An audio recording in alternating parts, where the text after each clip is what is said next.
মাত্র 10 মিনিটে ঘরে যদি শুধুমাত্র দুধ আর চিনি থাকে তাহলেই এই ডেজার্টটি বানিয়ে নিতে পারবেন। ঠান্ডা ঠান্ডা খেতে গরমে দারুণ লাগবে। আর এটা বানানো এতটাই সহজ, একবার দেখলেই সবাই পারবেন, মুখে দেওয়ার সাথে সাথেই মিলিয়ে যাবে। তো আসুন তাহলে শুরু করি। তো এই ডেজার্টটি বানানোর জন্য প্রথমেই একটা ক্যারামেল সিরাপ তৈরি করে নেব। তার জন্য হাফ কাপ চিনি একটা কড়াইয়ের মধ্যে এইভাবে একটু ছড়িয়ে দিলাম।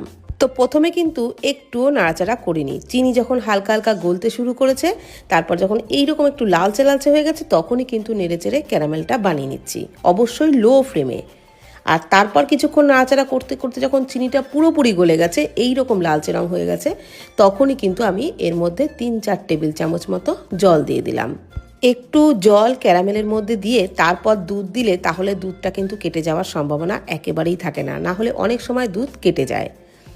আর ক্যারামেলটা যে এই সময় দলা হয়ে আছে না, তার জন্য কোনো চিন্তার কারণ নেই। দুধটা দেবেন, তারপরে একটু নাড়াচাড়া করতে করতে দেখবেন কিছুক্ষণের মধ্যেই ক্যারামেলটা পুরোপুরি গলে যাবে, মানে দুধের সাথে ভালোভাবে মিশে যাবে। তো ক্যারামেল দুধের সাথে ভালোভাবে মিশে গেলে দিয়ে দিচ্ছি এর মধ্যে হাফ কাপ গুঁড়ো দুধ। গুঁড়ো দুধ দিলে যেমন পুডিংটার টেস্টটাও দারুণ হবে, তেমন কিন্তু তাড়াতাড়ি দুধটা ঘন হয়ে যাবে।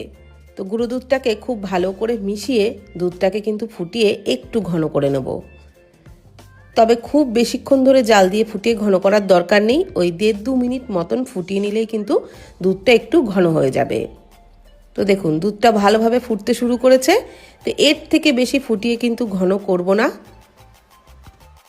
2 মিনিট মতো দুধটাকে আমি ফুটিয়ে নিয়েছি, আর এই রকম একটু ঘন হয়ে গেছে। তো এই রকম ঘন করেই দুধটা জাল দিতে হবে, এর থেকে বেশি ঘন করার দরকার নেই।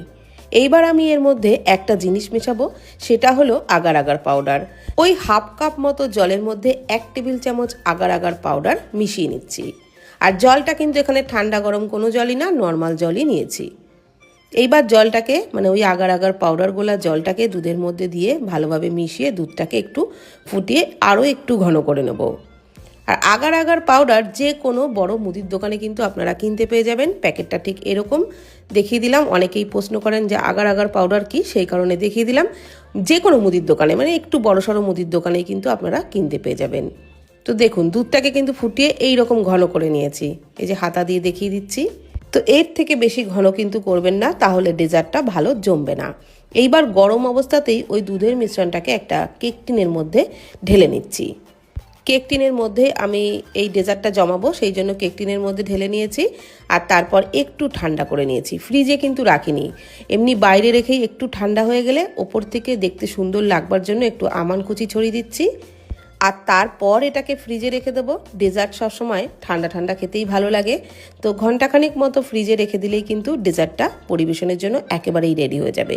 তবে আপনারা ফ্রিজে না রেখেও এমনি এই অবস্থাতেও খেতে পারেন। আমি কিন্তু ঘন্টাখানিক মতো ফ্রিজে রেখে দিয়েছিলাম, তারপর বের করে নিয়েছি। এইবার যাতে বার করতে সুবিধা হয় তার জন্য একটা স্প্যাচুলা দিয়ে সাইডটা একটু ছাড়িয়ে নিচ্ছি।